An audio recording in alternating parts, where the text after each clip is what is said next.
नमस्कार। पुण्यश्लोक की लवे शो में हम देख रहे हैं कि देवी अहिल्या और गुनु जी दोनों पक्ष ऐसे हैं कि दोनों ही एक दूसरे को लेकर के पूरी तरीके से आश्वस्त हैं। देवी अहिल्या जहां मुस्कुरा रही है, हर डर को भुला चुकी हैं। उनके सामने ना कोई डर है, ना कोई शंका है और ना ही कोई संदेह है।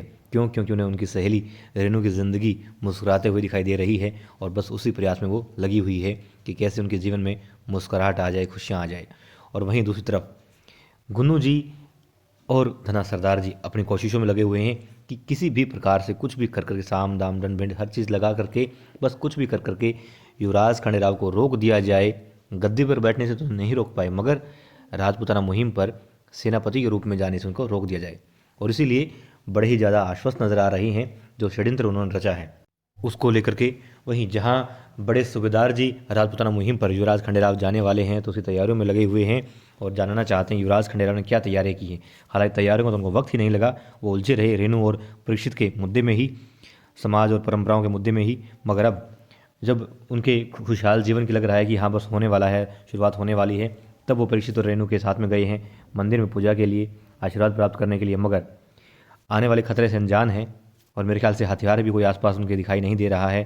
परीक्षित भी निहत्था दिखाई दे रहा है, देवी अहिल्या भी तलवार से दूर है। मगर फिर भी जो दुश्मन सेना है, यानी जो षड्यंत्रकारी है, वो उनके ऊपर टूट पड़े हैं। युवराज खंडेराव रात के अंधेरे में अकेले हैं और जो षड्यंत्रकारी हैं, कोई ज़मीन के नीचे से निकल के आ रहा है, कोई झाड़ियों में छुपा है तो कोई पेड़ों पर छुपा हुआ है। सबके हाथ में हथियार हैं। मतलब ये कि धना सरदार और गुनु जी तैयारियाँ ज़्यादा ज़ोर शोर से चल रही थी और पक्की थी, मगर युवराज खंडेराव से आने वाले खतरे से अनजान थे। अब बात यह है कि यदि देवी अहिल्या और युवराज खंडेराव अच्छी तरीके से वहाँ लड़ेंगे, जाहिर सी बात है लड़ेंगे, मगर बात यह भी है कि गुन्नू जी क्या अपनी चाल में कामयाब हो जाएंगे? कहीं युवराज खंडेराव पहले सिर्फ पत्थर से घायल हुए तो तलवार से घायल ना हो जाए और राजपूताना मुहिम पर घायल अवस्था में उनको भेजने से इनकार कर दें बड़े सूबेदार जी भी।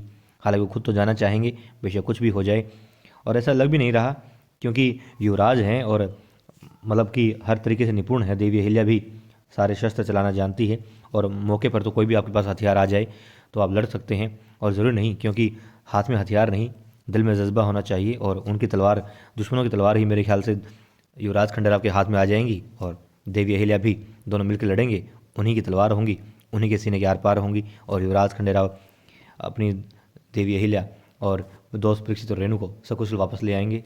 मगर फिर भी प्रोमो के हिसाब से बात यही चल रही है कि दोनों तरफ से तैयारियां हैं। एक तरफ किसी के जीवन में मुस्कुराहट लाने की, तो दूसरी तरफ किसी को मुहिम पर जाने से रोकने की। अब जीत किसकी होगी?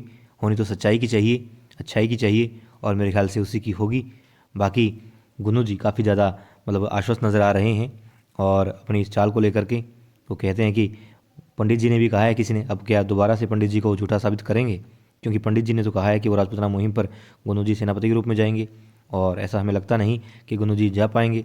जाएंगे तो जीत के तो वापस आने का मतलब ही नहीं उनका, क्योंकि जीत अच्छाई की होती है, सच्चाई की होती है, वीरता की होती है। और वो तो पाखंडी हैं, दिखावा करते हैं सिर्फ अपनी ताकत का, जबकि मेरे ख्याल से षड्यंत्रों में लगे रहते हैं। खैर, देखते हैं आज क्या होगा, किस प्रकार से युवराज खंडेराव अपनी वीरता के जौहर हमें दिखाएंगे और दुश्मन जो षड्यंत्रकारी जो छिपे बैठे हैं घात लगाए हुए, उनको किस तरीके से मार भगाएंगे। गुरुकुल से आने के बाद में मतलब कि पहली बार ऐसा होगा कि हम शस्त्र उठाए देखेंगे उन दोनों को, देवी अहिल्या और युवराज खंडेराव को, और लड़ते हुए देखेंगे। वास्तव में जो वीरता होती है उसका अभिप्राय, उसका पर्यायवाची आज हमें दिखाई देगा।